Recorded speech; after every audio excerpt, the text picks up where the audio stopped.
ঘুমান্ত অবস্থায় তৈরি হওয়া কোনো স্বপ্ন যদি ভেঙে যায় তাহলে তেমন কিছুই হয় না। কিন্তু মানুষ জেগে থেকে যে স্বপ্ন সাজায় তা ভেঙে গেলে জীবনটাই নষ্ট হয়ে যায়। ফলবতী বৃক্ষ নত হয় গুণীজন, নত হয় না শুষ্ক বৃক্ষ আর মূর্খরা।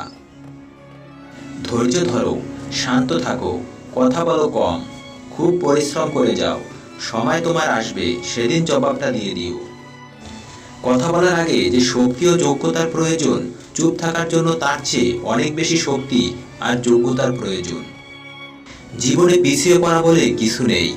মনে রাখবেন, টিকেটের লাইনের শেষ ব্যক্তিটা একসময় কাউন্টারের সামনে ঠিক পৌঁছে যায়। জীবন থেকে কিছু হারিয়ে গেলে সেটা নিয়ে আফসোস করো না।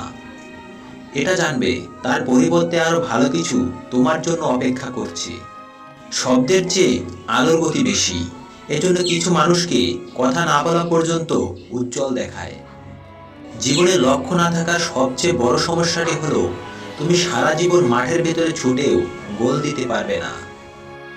গ্রেট হতে হলে তোমাকে এমন লক্ষ্য ঠিক করতে হবে যা তোমার সাধ্যের বাইরে। তোমার লক্ষ্য যদি খুব বেশি চিন্তা ও পরিশ্রম ছাড়া অর্জন করা সম্ভব হয়, তবে তুমি তোমার সত্যিকার প্রতিভা